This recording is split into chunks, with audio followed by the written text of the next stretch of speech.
안녕하십니까, 장 대표입니다. 자, 소개드릴 코인은 리플코인입니다. 자, 리플코인 어제 날짜 20일 날 해당되는 부분 강력한 이슈가 있었죠. 자, 미국 법원에 리플이 해당되는 법원에 해당 강제 명령되었던 23년도 기관한테 판매했던 모든 부분과 재무제표를 제출했다. 자, 이 부분과 함께 우리 어떠한 기대감이 생겼습니까? SEC와 드디어 이제는 합의를 찾겠구나. 자, 그러한 기대감이 나오면서 상승력이 높아졌다. 근데 그 부분이 아무것도 안 나오니까 실망 매물이 나오면서 하방 압박을 가져왔다. 아, 역시 리플은 믿으면 안 되겠다. 자, 이렇게 말씀하시면서 매도하셨던 분들 있으시겠습니다. 근데 생각해보세요. 해당되는 그 부분이 이 부분 때문에만 상승을 했다면 당연히 이 부분에 상승했던 부분을 모두 다 반납해야 되겠죠. 근데 모두 반납 안 했습니다. 하락하다가도 다시 반등 잡고 올려놨던 게 리플이었다는 거. 왜 이런 모습을 보였을까? 오늘 그 부분을 중점적으로 말씀을 드릴까 하거든요. SEC, 물론 우리 리플의 발목을 잡고 있는 건 맞습니다. 근데 리플의 상승 모멘텀에도 발목을 잡고 있는 것일까? 우리 그 부분을 먼저 체크를 해봐야 되겠죠. 제가 여러 번 말씀드렸지만 리플의 강력한 상승 모멘텀은 뭐가 있습니까? CBDC라는 디지털 화폐의 중추적인 역할을 하고 있다. 자, 이 디지털 화폐는 우리가 사용하고 있는 종이지폐, 동전, 우리 이제 이용 안 하죠. 벌써 신용카드만 이용하고 있는데 이 부분 관련해서 이제는 디지털 화폐로 IMF라는 국제통화기금 또한 리플과 손을 맞잡고 있다는 거. 이게 매우 중요할 수밖에 없죠. 두 번째로 뭐가 있습니까? IPO 그리고 ETF. 이 모든 부분은 리플코인이 이제는 기업 공개하면서 상장을 할 것이다. 주식시장에 리플랩스가 상장할 거다. 또한 ETF 말 그대로 이 펀드죠. 이 펀드에 투자 자금이 늘어오면서 유동성 자금이 유입될 것이다. 이거에 대한 기대감도 아직까지도 남아 있습니다. 또한 뭐가 있습니까? 코인과 코인의 송금 시스템을 구축하고 있다. 자, 우리는 이 총 세 가지의 상승 모멘텀을 알고 있어요. 근데 왜 못 올라가고 떨어지기만 할까? 이런 부분들 많이 말씀하시는데 물론 첫 번째로 SEC 강력한 하방 압박의 주된 요인이 되겠죠. 근데 두 번째로 뭐가 있습니까? 대외적인 이벤트. 우리 한 분 중에 한 분이 댓글을 남겼더라고요. 어떻게 남기셨냐? 비트코인 떨어지면 떨어지고 올라가면 올라간다. 당연하겠습니다. 비트코인은 코인 시장의 기준점이에요. 당연히 비트코인의 움직임에 따라서 메이저 코인들의 움직임이 결정된다는 건 당연한 일입니다. 그렇기 때문에 당연히 이 비트코인의 움직임을 판단하면서 우리 리플코인 또한 해당되는 움직임을 면밀하게 분석을 해봐야 되겠죠. 자, 이러한 부분들 오늘 하나씩 잡아 드릴 거니까 오늘 영상은 끝까지 시청하시는 걸 추천드리겠습니다. 자, 우선은 차트를 먼저 보면서 말씀을 이어가 볼게요. 자, 어떻습니까? 오늘 시점에도 하방 압박을 조금 받고 있는 모습입니다. 자, 고가는 780원에 시작했고 저가는 770원까지 내려왔다가 다시 반등 구간을 찾고 있는 모습을 보여주고 있어요. 자, 왜 이런 변동성을 보여줬을까? 그리고 말씀을 드렸지만 이런 계단식 상승력을 보였을 때 어디에서부터 시작했습니까? 바로 여기 700원 라인이었어요. 근데 700원 밑에까지 떨어졌다가 다시 700원을 지지받고 다시 계단식으로 올라가고 있는 모습을 현재 보여주고 있죠. 그 말은 있으면 뭡니까? 리플코인 해당되는 부분이 SEC 때문에 떨어졌던 게 아니다. 모든 글로벌 이슈 그리고 금리의 이슈 해당되는 코인 시장의 대외적인 이벤트 때문에 하방 압박을 이렇게 갖고 온 것이지 다시 반등 구간 찾고 왔고 어제 날짜로 실망 매물이 나왔다 하더라도 하방 압박을 그렇게 많이 받지 않았다. 우리 이 부분을 먼저 판단을 해야 되겠습니다. 물론 700원을 지지받은 게 무슨 잘한 일이냐 이렇게 많이 말씀할 수 있으시지만 리플코인의 상승 모멘텀이 아예 없어진 게 아니기 때문에 우린 이 리플코인을 어떻게 투자를 해야 될지 지금부터가 굉장히 중요할 수밖에 없어요. 왜? 700원에서 상승을 시작했는데 750원도 아니라 770원 언저리에서 브레이크 라인을 잡았다. 이 말은 있은 이 라인을 다시 한번 지지받고 올라갈 확률이 높다라는 겁니다. 왜 그러냐? 리플코인 서두에 말씀을 드렸지만 상승에 대한 모멘텀 이러한 부분들을 우리는 앞으로 어떠한 목표가까지 지정할 수 있는지 이 부분을 먼저 판단하면서 말씀드렸던 SEC가 시장을 압박한다고 말씀드렸죠. 이 SEC가 언제쯤 이 악재가 해소가 될 것인가? 악재가 해소되는 것만으로도 강력한 호재성 이슈를 찾아오기 때문에 이 부분도 같이 한번 체크해 보시면 좋을 것 같거든요. 자, 이러한 모든 부분들 제가 먼저 문자를 넣어 드릴 거니까 제가 아래 링크 먼저 보여드릴게요. 아래 링크를 보시면 이러한 부분이 나와 있거든요. 자, 링크 주소입니다. 여기만 클릭하시면 실시간 대응 그리고 카톡 참여까지 가능하기 때문에 아래 더보기를 클릭하시고 안정적인 수익관을 어떻게 만들어갈 수 있을지 함께 투자하시면 더욱더 긍정적인 결과를 가져오겠죠. 무조건 아래 링크 먼저 확인해 보시고 이 링크 클릭하시면 바로 저와 연결할 수 있다는 거, 이 부분 다시 한번 체크하시면 너무나 좋겠습니다. 이해되시죠? 자, 그럼 영상 본격적으로 시작을 해보겠습니다. 자, 먼저 주봉을 한번 보시죠. 이제 리플코인 주봉입니다. 어때요? 확실한 저점 라인을 높여가고 있는 모습을 그대로 보여주고 있어요. 저점은 한 번도 떨어진 적이 없다. 물론 이렇게 말씀하신 분이 있습니다. 고점에 잡으셨던 분들, 이 고점에 잡으신 분들 당연하죠. 상승과 하락, 상승과 하락, 상승과 하락, 상승과 하락을 보였으니 이 고점에 잡으셨던 분들은 계속 떨어지기만 한다. 이렇게 말씀하시는 것도 틀린 말씀은 아닙니다. 물론 SEC 때문이라도 대외적인 이벤트 때문이라도 압박되는 부분이 있지만 이렇게만 떨어지는 것만 보게 되면 당연히 지칠 수밖에 없고 힘들 수밖에 없죠. 저 또한 힘들 거예요. 근데 제가 리플을 투자하고 있는 이유 중에 강력한 이유는 말씀을 드렸던 그러한 상승 모멘텀과 함께 누가 있습니까? 바로 요 아이들이 있어요. 누굽니까? 바로 리플의 파트너사들입니다. 자, 제가 리플의 파트너사들 여러 번 많이 보여드렸는데 이거 한번 보세요. 트라이앵글러부터 엄청난 은행권들이 많아요. SBI, SCB, 비테크, 노바티. 자, 이러한 은행들 다 어디에 있는 은행입니까? 유럽, 아랍에미레이트, 아시아. 자, 이런 은행들이 다 몰려져 있어요. 왜? 리플이 어떤 것 때문에 이 파트너사들이 이렇게나 많을까? 그리고 말씀을 드렸던 것처럼 IMF라는 국제통화기금 또한 왜 리플과 손을 맞잡고 있을까? 강력한 상승 모멘텀이 없으면 이러한 아이들이 리플과 손을 잡고 있겠습니까? 먼저 도망갔죠. 제가 여러 번 말씀을 드렸지만 이 아이들이 바로 고래라고 하는 세력들이에요. 고래가 누굽니까? 개인이에요. 절대 개인일 리가 없어요. 기업이고 기관이다라고 여러 번 말씀을 드렸고 그 부분 관련해서 SEC가 아무리 코인 시장을 압박하고 SEC가 아무리 리플을 압박하고 과태료를 부과하겠다 이런 와중에도 이러한 아이들은 그대로 남아있다라는 거.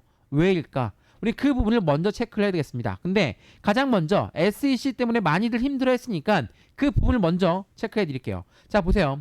이거 굉장히 중요한 뉴스인데 2월 19일 날 나왔던 뉴스거든요. 리플의 수상한 거래소의 대량 이체 의미하는 바가 무엇일까? 자, 이게 굉장히 중요합니다. 자, 이게 뭐냐면 SEC한테, SEC가 미국 법원한테 이야기했죠. 자, 니네 법원, 니네가 결정했던 것처럼 증권을 겨부짓는 거, 기관한테 매도한 거는 증권성 여부가 있다. 근데 개인들한테 판매하는 건 증권성 여부가 없다고 했으니 나 이 첫 번째 기관한테 매도했던 거, 이 부분 관련해서 과태료를 부과하겠다. 이러한 부분과 함께 시장에서는 엄청나게 변동성을 줬습니다. 근데 이 수상한 거래가 나왔던 시점이 어떤 시점이냐? 리플이 뭐라고 했습니까? 법원한테 나 이거 좀 연장해줘. 12일인데 20일까지 연장해줘라. 이거 말과 함께 엄청난 대량 이체 물량이 나왔어요. 이 부분들 때문에 너희들 가격을 조작하고 있는 거 아니냐, 수량을 조작하고 있는 거 아니냐, 수량을 너 기관 쪽 덤핑하고 있지, 이러한 이벤트와 함께 의심되는 부분이 나왔었거든요. 근데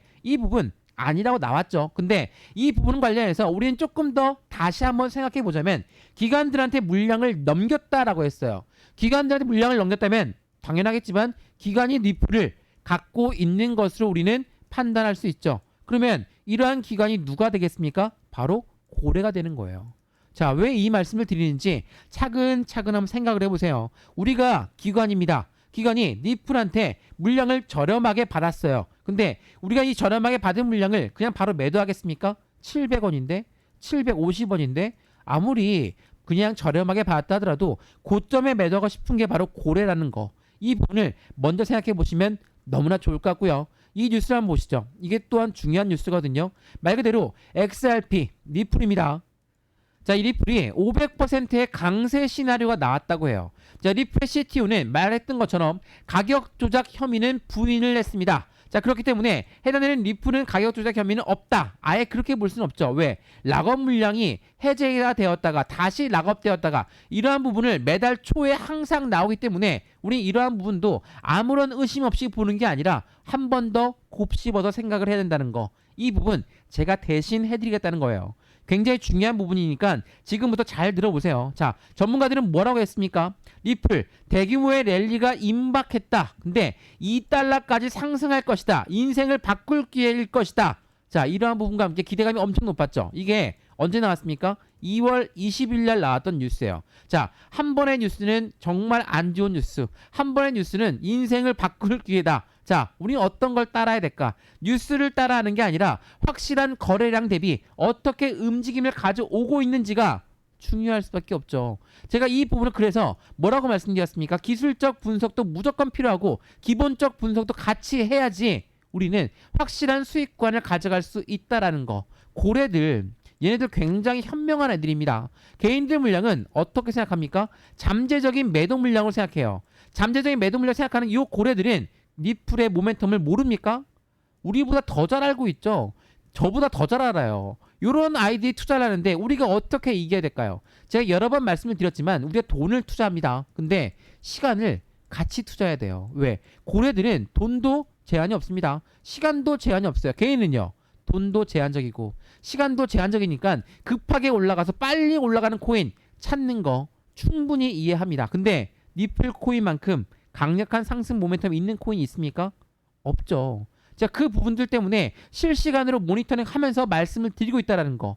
이게 굉장히 중요할 수밖에 없거든요. 그래서 다시 한번 말씀드리지만 아랫부분에 링크 있거든요. 이 링크를 다시 한번 클릭해 보시면 이 링크에 바로 접속됩니다. 접속되면 실시간 대응 카톡 자며 제가 바로 도와드릴 거니까 이 부분 클릭하고 함께 투자하시면 확실한 수익권을 누구보다 빠르게 갖고 갈 수 있다는 거 제가 만들어 드릴 거고 안정적인 비중 관리 당연히 중요할 수밖에 없죠. 언제 매수할까? 언제 매도할까? 이 부분 또한 굉장히 중요할 수밖에 없으니까 한 분 한 분 따로따로 제가 직접 체크해 드리도록 하겠습니다.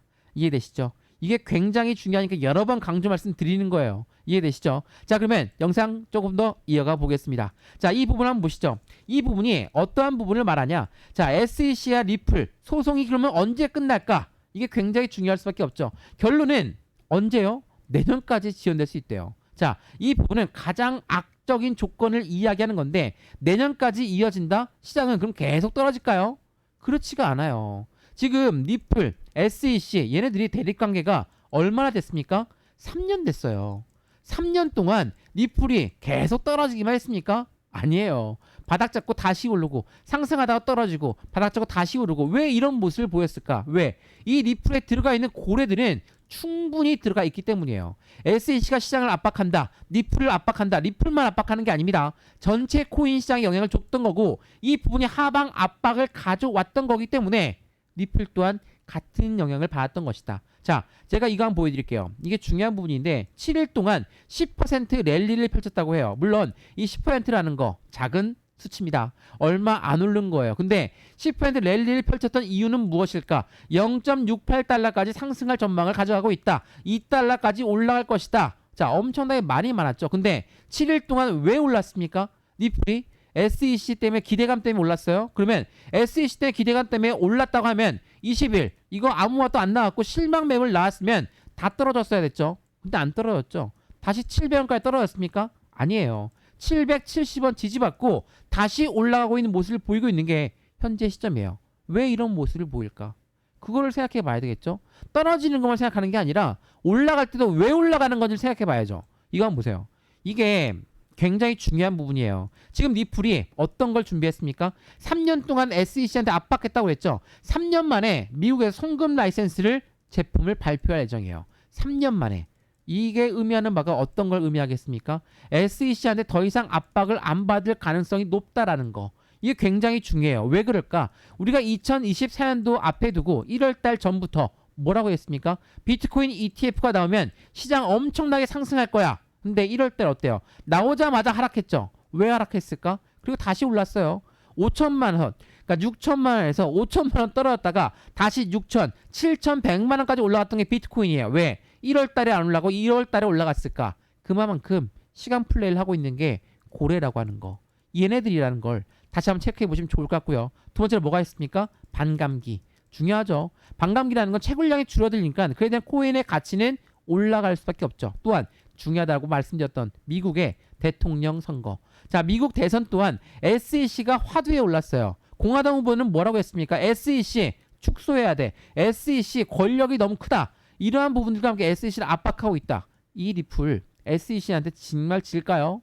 3년 만에 왜 MTL 서비스를 제기하고 있는지 그거를 판단 한번 해보시면 더욱더 좋을 것 같아요. 이것뿐이겠습니까? 이것도 보여드릴게요. 자, 엄청나게 뉴스들이 많아요. 니플, 미국 내 사업 확장을 하기 위해서 스탠다드 커스터디를 인수했다. 수탁업체를 인수했다라는 거예요. 이게 미국 내 사업 확장을 위해서 인수했다라는 게 어떤 의미냐면 니플은 SEC한테 엄청나게 시장 압박 받으면서 니플 뭐라고 했습니까? 내가 만약 법원에서 지져 나는 미국 떠날 겁니다. 이거 알고 있어야 돼요. 이렇게 얘기했어요. 니플 CEO가. 그래서 얘네들 두 팔벌 환영한 데가 누굽니까? 아랍, 유럽. 이 아이들은 뭐라고 했어요? 너희들 증권 아닌 거 우리 알고 있어. 야, 우리나라로 와라. 이렇게 얘기했던 아이들이 요런 아이들이에요. 니플 뒤도 안 돌아보고 나갈 수 있습니다. 근데 미국 내 사업을 확장하기 위해서 스탠다드 커스터디를 다시 인수했다. 그리고 제가 누차 말씀드렸던 CBDC 이게 뭡니까? 디지털 화폐 말씀을 드렸죠. 자, 우리나라 한국 이창용 총리도 뭐라고 했어요? 스테이블 코인 통화 정책에는 부정적이다. 근데 CBDC 도입은 시급합니다. 니플의 CBDC 지지는 재확인됐고 국제 협력의 필요성이 강조되고 있습니다. 한국 찾은 IMF 총재는 CBDC에 대해서 한글처럼 편리해야 된다. 자, 이런 모든 부분들은 어떤 걸 가리키고 있습니까? 바로 니플을 가리키고 있다는 거. 이게 굉장히 중요한 이슈가 될 거예요. 이러한 부분들이 전반적으로 시장에 반영되고 있다. 그리고 비트코인 ETF, 이더리움 ETF, 그리고 니플 CEO가 뭐라고 했습니까? 오늘 7시부터 나왔던 뉴스입니다. 자, 보시면 XRP 현물을 ETF에는 긍정적이다. 물론 니플 CEO가 직접 얘기했으니까 당연히 자기 사람 자기가 챙기는 거 아니냐 이렇게 말씀할 수 있으시죠. 근데 니플이 어떤 거라고 했죠? CBDC의 중추적인 역할을 하고 있다고 말씀드렸죠. ETF라는 게 뭡니까? ETF는 펀드예요. 제도권으로 자금이 들어가는 걸 펀드라고 합니다. 펀드는 절대로 개인들의 물량만으로 운영할 수가 없어요. 고래들의 자금이 필요할 수밖에 없죠. 왜? ETF라는 건 펀드이기 때문에 올라가도 매도, 떨어져도 매도, 횡보해도 매도하는 개인들의 물량만으로 운영할 수 있습니까? 못해요. 그래서 고래들의 자금이 필요한 거고 이 고래들의 자금이 많은 거 누굽니까? XRP. 니플이에요. 제가 지금까지 영상 처음부터 끝까지 말씀드렸던 건 고래들의 자금은 충분히 들어가 있는 게 니플이에요. 계속적으로 매집을 하고 있는 것도 니플입니다. 그렇다는 건 어떤 걸 말할까요? 그 부분을 한번 고민을 해보시자는 거예요. 이해해 보시죠. 이게 굉장히 중요한 부분이에요. 그래서 지금 니플은 하방 압박을 받습니다. 네, 물론 슬프죠. 힘들 수밖에 없어요. 20일 정말 난 눈꼽아 기대했는데 어때? 다시 떨어졌지? 어디까지 떨어졌길래 떨어졌다고 말씀하시는지 그 관점을 생각해 보세요. 어떻게 올랐습니까? 700원부터 올랐어요. 750원 라인에 지지 라인 또 확인하고 또 올랐고 여기 라인에서 계속적인 왔다 갔다 하는 모습을 보여주곤 있지만 이 박스권을 단단하게 만들면 추가적인 상승력 크게 나올 수 있다는 거. 이 부분을 다시 한번 판단해 보시면 너무나 좋을 것 같습니다. 이해되시죠? 자, 오늘 리플코인 영상 유익하였으면 구독과 좋아요, 알림 설정 아랫부분에 따봉 버튼까지 눌러주시면 너무나 감사하고요. 마찬가지로 아랫부분 더보기란 클릭하시면 이러한 파란색 칸이 나옵니다. 이 부분 클릭하시면 실시간 대응, 카톡 참여 가능하시니까 누구나 혼자 투자하면 힘들 수밖에 없어요. 외로운 싸움 혼자 하지 마시고 함께 투자하시면 확실한 수익과 같이 만들어 가니까 이 아래 링크 클릭하시고 나서 안정적인 투자를 같이 확인하시고 수익 구간 극대화로 만드셨으면 좋겠습니다. 이해되시죠? 자, 오늘 영상 여기까지입니다. 언제나 성공적인 투자 정말 진심으로 기원합니다. 감사합니다.